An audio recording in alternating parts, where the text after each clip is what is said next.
En el Zaratustra de Nietzsche hay un avance intelectual muy interesante sobre el tema de la ignorancia en las masas. Él llama a ese discurso la canalla y desvela, sin saberlo, el futuro de esta humanidad en donde vivimos en la postverdad. Es decir, que nada es verdad ni es mentira. Todo depende del color del cristal con que se mira. Bienvenidos. ¿Qué tal, amigos de este canal de YouTube? Muchas gracias por seguirme, por estar ahí. Muchas gracias también por escribirme. Poco a poco vamos construyendo el conocimiento entre todos, sobre todo dando contexto, que es lo que realmente me interesa mucho. Uno de los libros más importantes de la historia de la filosofía es Así habló Zaratustra. Es un libro que hay que leer como quien come pescado, es decir, ir sacando la carne y alejando las espinas. Es un libro que tiene sus espinas, porque Nietzsche habla desde la sinceridad de su percepción, es decir, allí tal vez en este libro como en ninguno, Nietzsche recoge sus grandes inquietudes con respecto de la moral, con respecto de la sociedad, con respecto de la espiritualidad, y lo hace a través de un personaje ficticio que es Zaratustra, o Zoroastro, es decir, toma el estilo, digamos, literario de una obra profética y poética, sin duda ninguna, que tiene todas las contradicciones y también tiene los grandes odios y los grandes amores de Nietzsche. Yo los animo a que lo lean en un contexto filosófico específico, que fue el de la época de él. Recuerden que Nietzsche nace en un ambiente cristiano, pero que poco a poco se va alejando del cristianismo. Cuando declara la muerte de Dios, no declara la muerte del Dios Padre de nuestro Señor Jesucristo, sino que declara la muerte de los valores, de cómo una sociedad cristiana que poco a poco fue perdiendo valor, fue perdiendo mérito desde el punto de vista moral, es una sociedad que desarticuló la fe y la religión y se quedó con nada, ¿no? Es un poco la queja de Nietzsche en su obra. Es fuerte con la Iglesia Católica, pero también con el budismo y el hinduismo, aunque dedica también una parte, uno de los discursos lo dedica a los sacerdotes y luego también dedica otro a los que son líderes espirituales o líderes políticos, etc. Este capítulo o este discurso se llama La canalla, es decir, cómo la sociedad en su conjunto, en la medida en que no aprende, en la medida en que no busca la verdad, sirve a los intereses de otros que son poderosos y que les hacen pensar que lo que están diciendo es cierto. Nietzsche elabora entonces un lenguaje en donde desprecia la masa y la compara incluso en otro de los discursos con las moscas del mercado. Pero allí específicamente dice que la canalla es como la arena del mar que todo el mundo pisa, pero son los que están abajo y no tienen aspiraciones. Y están al servicio de aquellos que tienen preeminencia, poder, conocimiento, pero no están aspirando a tener preeminencia, poder y conocimiento, sino que están al servicio de aquellos que se les adelantaron en el saber y que de repente eligieron las herramientas adecuadas para imponerse. ¿Qué ve para nosotros en el mundo contemporáneo? Ve algo muy curioso y es el vacío mental, y que es el tema que me parece que es importante que nosotros abordemos. Ve una sociedad en donde se construye la personalidad a partir de las opiniones del conglomerado, de las moscas, es decir, de los ciudadanos de la masa, a los que llama moscas. Incluso dice que los hombres sabios deberían huir de las moscas del mercado porque huelen mal, y eso sería una humillación para ellos estar a ese nivel. Pero también dice que la masa es una masa que no sabe adorar, que no sabe luchar, que no sabe vencer, sino que solo sabe imitar y aprender cosas que otros tienen como experiencia, pero que ellos solamente han escuchado. Qué curioso que Nietzsche, que escribe en el siglo XIX, llegue hasta nosotros, hasta nuestros días, con un mensaje que es auténticamente claro y contundente para nosotros en un momento en el que vivimos la postverdad. Nosotros nos maravillamos de la tecnología que conocemos. Incluso utilizamos a diario aparatos muy sofisticados que no teníamos en otras épocas, pero hemos empezado a desconstruir dos cosas: la verdad y el conocimiento. Se ha convertido la ignorancia en una gran manera de ser y se ha convertido la violencia, la imposición física, la imposición verbal como la expresión más grande de autenticidad. Dos cosas que son mentira. Ahora, una mentira se convierte en verdad en la medida en que pasa por un proceso de rechazo, un proceso de repetición y finalmente un proceso de aceptación. En estos días, el presidente Trump decía que él había cancelado 7 guerras en el mundo, que debería ganarse el Premio Nobel de la Paz. Y lo decía sin que le temblara la voz. Pero decir, por ejemplo, que había acabado la guerra entre Camboya, que queda en el Extremo Oriente, y una región como Sarajevo, que queda en Europa, es una cosa que revela, más que ignorancia, el deseo de manipular la verdad y convertir la verdad en la exhibición de una personalidad. Nosotros somos, hoy día, todos nosotros que utilizamos nuestros teléfonos, un poco borregos de la información. Vamos a explicarlo en 2 niveles, en el nivel del conocimiento y en el nivel de la opinión. A nivel del conocimiento nos encontramos con una cantidad de hombres y mujeres expertos en todo, con unas experticias que no tienen un aval científico, que no tienen un aval académico, pero que al sentirse empoderados, como se dice hoy día, manejan un concepto de conocimiento que está fundamentado en la persona, está fundamentado en su histrionismo, en su habilidad para hablar, etc.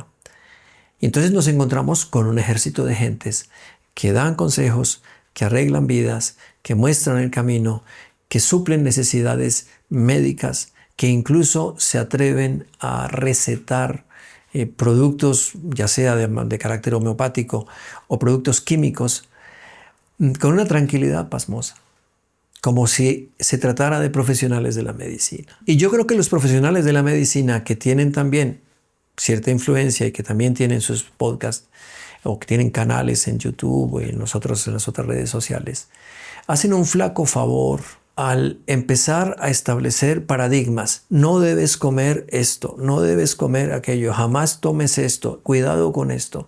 Es decir, se convierten continuamente en unos verdaderos profetas de desgracia. Y claro, eso nos asusta a los demás porque los demás no somos médicos. Y suponemos que su experticia está avalada por la universidad, por el Estado, por una serie de instituciones que están diciendo, este señor está preparado, esta dama está preparada para hablar de un tema con propiedad. Pues lo primero es eso.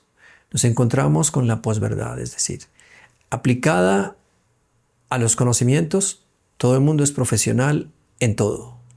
Los conocimientos están a la orden del día, cuando en realidad lo que nos vamos a encontrar es un ejército de gente que está mintiendo, pero que está enseñando algo con una certeza, con una seguridad extraordinaria, al punto de que llegamos a creer que realmente tienen la razón y que los demás estamos equivocados, que no hemos logrado conocer la verdad.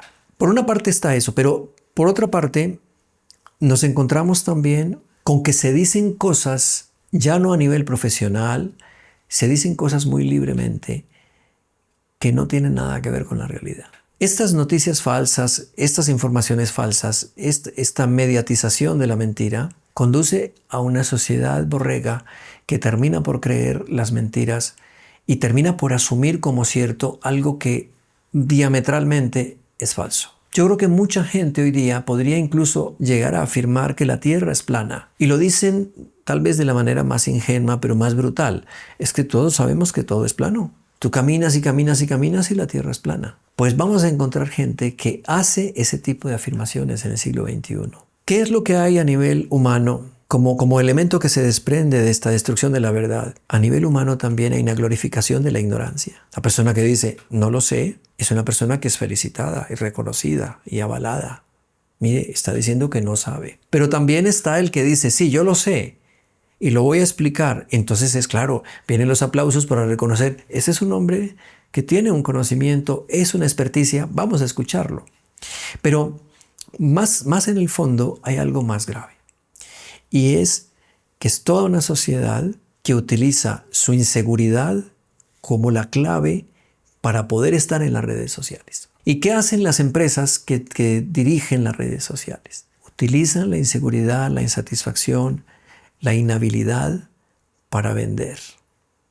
Está comprobado que una persona que es insegura emocionalmente, que es insegura en conocimientos, que tiene una opinión sesgada, está más proclive a comprar, a gastar, en fin, a desarrollar una personalidad en torno al consumo. Entonces, lo que hacemos nosotros con nuestra ignorancia o con nuestra falta de conocimiento es venderle esa información a las redes sociales y ellos van construyendo a través de nuestras experiencias sus capitales. Y entre más ignorantes seamos, entre más, van a perdonarme la palabra, entre más brutos seamos, logramos una mayor atención. Voy a poner un ejemplo muy simple. Cuando entramos en discusión en cualquier red social y una discusión fuerte en la que llegamos incluso al insulto, a la mala palabra, aquello se va calentando como se calienta la plancha con la que nosotros alisamos la ropa. Ese calentarse, esa intervención a veces donde no hay ningún árbitro, hace que haya una mayor atención. Y esa atención es la que sirve a las redes sociales para decir, aquí estamos ganando dinero. Y se gana dinero con la incapacidad para resolver de manera inteligente una pregunta, una cuestión o un concepto de verdad. De tal manera que el algoritmo lo que hace es venderle a las empresas las tendencias, y las tendencias están fundamentadas casi siempre en la ignorancia, casi siempre en afirmaciones sesgadas, casi siempre en el insulto. A ellos les conviene y a quien insulta le conviene, porque se convierte también en un vendedor de su propia incapacidad para relacionarse con los otros. De tal manera que el mundo ofrece un espectáculo a través de las redes sociales, a través del internet, a través de todas estas famosas, digamos, bases ideológicas. El mundo ofrece un espectáculo triste de una sociedad borrega, es decir, incapaz de pensar por sí misma. Y entre más incapacitada está para pensar, más interviene, más participa, más se siente segura. Miren ustedes cómo todos estos movimientos como el MAGA, por ejemplo, en los Estados Unidos, utilizan todas las mentiras de este mundo para hacer que sus seguidores crean que son verdad. Se llama post-verdad.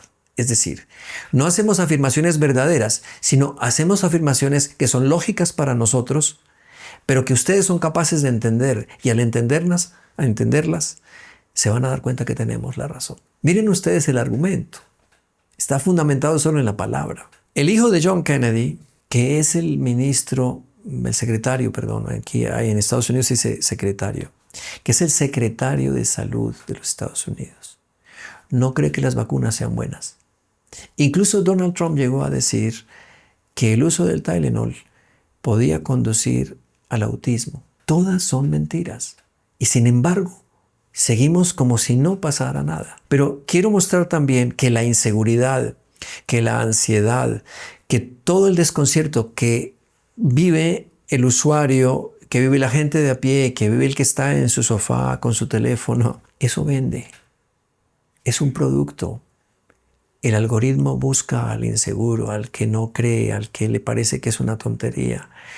Busca a ese que está loco, a ese que está desadaptado, y le vende eso que los que están pagando por eso lo orientan hacia allá. De esa manera se ha crecido a tal punto la ignorancia que se ha convertido la ignorancia justamente en la mejor manera de abordar las redes sociales.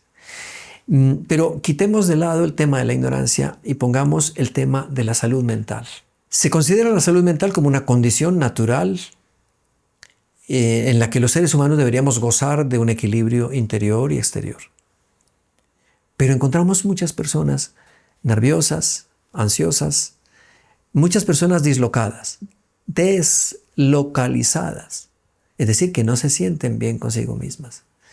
Y ese estado se convierte también en un algoritmo, porque ese tipo de personas buscará cierta información que intenta utilizar para tranquilizarse, buscará productos que satisfagan la necesidad que tienen de invertir para sentirse seguros de sí mismos, porque quien invierte dice, yo tengo el control de qué, de mi vida, tengo el control de mi billetera, tengo el control de mi cuenta de ahorros.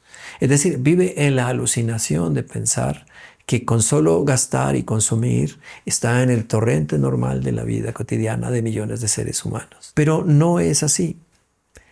La sociedad nuestra es una sociedad donde la salud mental está muy, muy cuestionada. No hemos logrado todavía comprender cómo podríamos hacer que se supere esta situación de la gran masa, porque cada vez más las enfermedades mentales y el comportamiento, lo que llamaríamos en inglés el behavior, es decir, la manera de actuar delante de los otros, es peligroso, es insano, es de alguna manera comprometedor. Pongamos el caso que se está presentando en muchos lugares. Hablo de los países más desarrollados, pero también hablamos de América Latina. De mucha gente que está desubicada socialmente, que está en la calle, que duerme en la calle, que come en la calle, pero que han terminado por comprender que son una fuerza. Y entonces todas las gentes, los homeless, o sea, la gente que no tiene hogar, de toda una calle se ponen de acuerdo. Ya sea para ayudarse, ya sea para ser más violentos, ya sea para compartir droga, ya sea para cualquier cosa en la que el resto de la sociedad es enemiga, el resto de la sociedad es un problema y entre todos tenemos que tratar de resolver este problema que se llama la sociedad. Eso significa también que cada vez estamos más incomunicados. Todos tenemos un acceso a medios de comunicación, a maneras de comunicarnos, pero la comunicación directa, personal, la hemos perdido. Y eso trae una consecuencia grave, que lo hemos mencionado ya, la posverdad. Es decir, ¿qué podemos creer como cierto? ¿Y qué podemos decir que no es cierto y que por tanto es malo o es dañino o es incorrecto o simplemente no es verdad? Eso es importante porque a veces pensamos que lo que no es cierto no necesariamente no es verdad. ¿En qué sentido?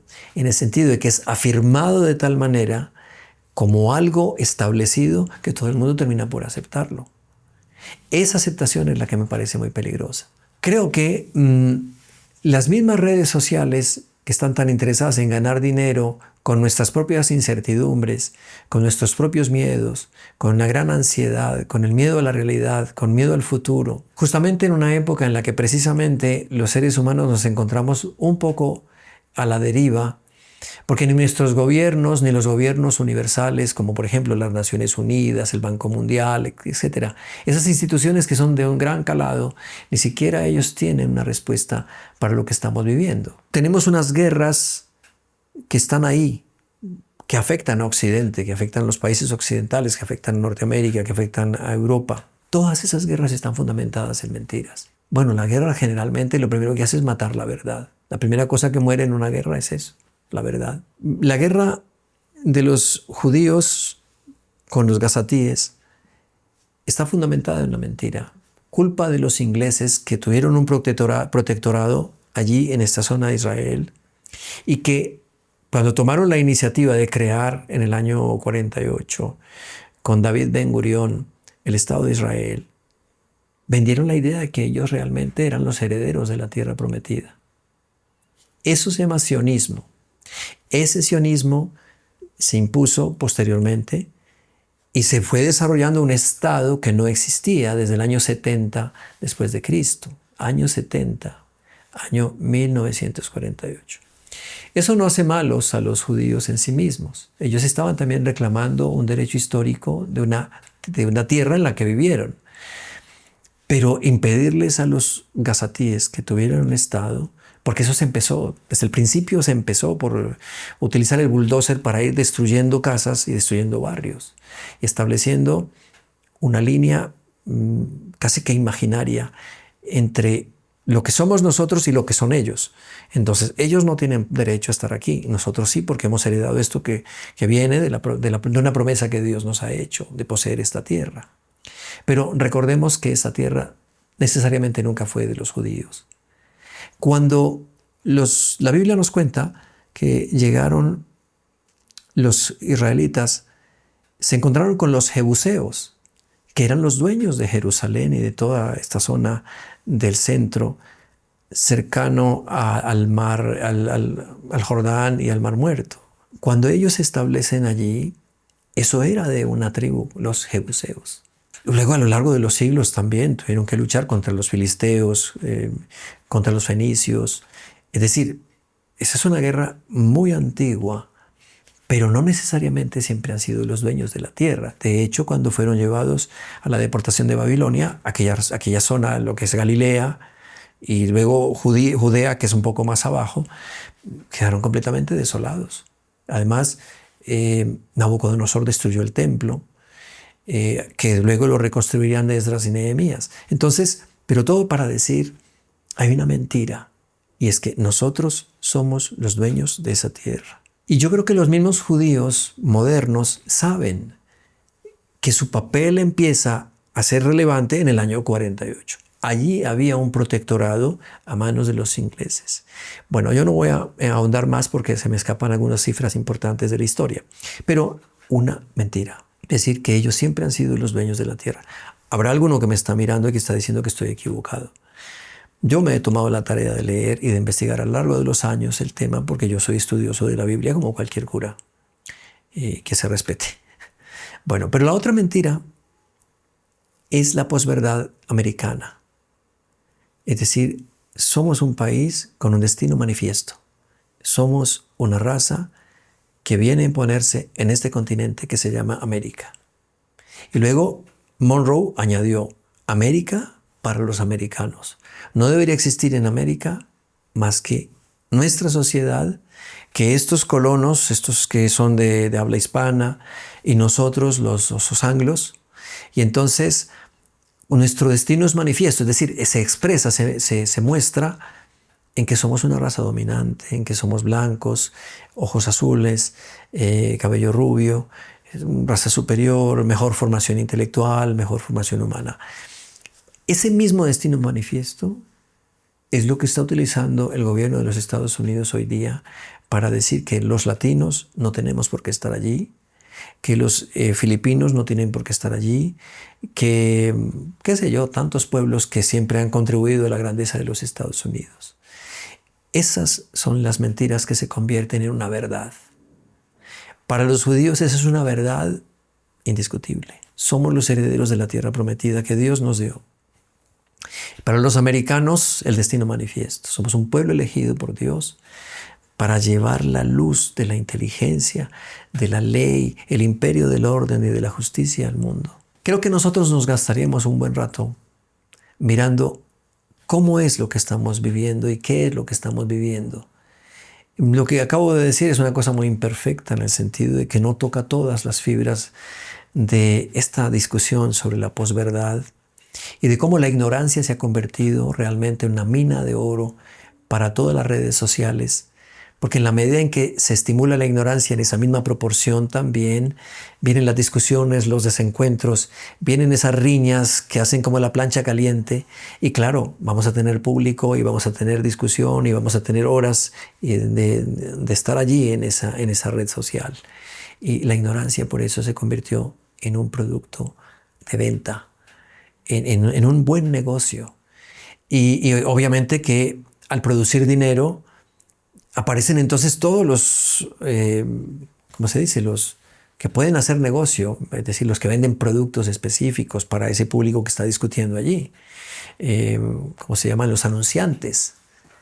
Y los anunciantes van a decir, bueno, esta gente está disputando una cosa, pero no nos interesa. Por ahora mostremos nuestros tenis, mostremos nuestras lociones, allí muéstrame aquel vestido. Es decir, en la medida en que nos hagamos pedazos, fruto de la posverdad, fruto de la ignorancia, fruto de hacer de la autenticidad una manera de imponernos, porque aquí no triunfa nunca la autenticidad como concepto moral en donde uno muestra su mejor versión. No, aquí se muestra su peor versión. Aquí si eres grosero, si eres maleducado, si dices cosas que hieren, esa es tu personalidad y eso hay que respetarlo. Y esa es tu originalidad. Se vende la originalidad como si fuera una cosa para desechar o una cosa para ofender o una cosa para hacer daño. Cuando nos ponemos frente a nuestros teléfonos nos metemos en un mundo donde incluso ahora la misma inteligencia artificial intenta dividirnos. De hecho, la sola razón de que haya una de estas mismas, esos mismos modelos de lenguaje, unos de paga y otros gratuitos, marcan también una diferencia en el conocimiento y en la habilidad para conocer, para comprender. Por todas partes se ve el dinero. Como se pueden dar cuenta, nosotros que venimos de los años 60, que trabajamos, que venimos de un mundo analógico, y nos encontramos con que se puede ganar dinero mintiendo, haciendo cualquier barrabasada, desprestigiando a alguien. Un chico, una chica que se desnuda, hace más con su desnudez que con un buen curso de lenguaje, con una estupenda exposición filosófica, con un maravilloso video sobre la naturaleza. ¿Por qué? Porque se vende lo barato, se vende muy bien. Y esa es una de las características de la posverdad. Llegar a decir que es mejor vivir en la ignorancia que en el conocimiento. Llegar a despreciar el conocimiento como una manera estupenda de conocimiento, de la transformación del mundo. En cambio, la sola desnudez no exige nada. La cosa más simple es quitarte la ropa y exhibir tus encantos y decir, con esto lo logro todo, con esto alcanzo todo, no necesito más. Se llama posverdad también. No es cierto que ese sea el mejor camino. Tenemos que seguir luchando para recuperar aquello que Nietzsche decía el superhombre, es decir, ese hombre que es capaz de arrancarse de los instintos y de llegar a su mejor versión a través de la búsqueda, de la lucha, del esfuerzo, de saber que hay dificultades pero que las tenemos que superar. Ese hombre inferior, es decir, el que se desnuda, el que no hace un discurso que valga la pena, esos tiktokeros que hacen cualquier cosa estúpida con tal de tener público, hacen que todo este medio nos idiotice y que esta idiotización se convierta en la mejor mercancía que ofrece al mundo estas redes sociales, porque además monetizan. Y esa monetización es expresión precisamente de la aceptación masiva de cosas que no valen la pena. Se compra y se vende bastante bien la basura. Pensémoslo bien. Bueno, mis amigos, tenemos mucho para cortar de esta tela porque por el solo hecho de hacer un podcast no se va a arreglar absolutamente nada. Pero sí podemos decir la verdad, porque la verdad es más valiosa que la impresión, que dar la impresión. Y tenemos que pasar de un estilo en donde lo que importa es mi opinión y no el concepto verdadero. Mi opinión no es importante. Lo importante son los conceptos verdaderos. Esos que nos cuestan más porque hay que investigar. Esos que nos cuestan más porque han sido el trabajo lento de un aprendizaje. Ese es el valor agregado que tenemos que poner en las redes sociales. Muchas gracias por estar ahí. Espero sus comentarios y no se olviden darle clic a la campanita.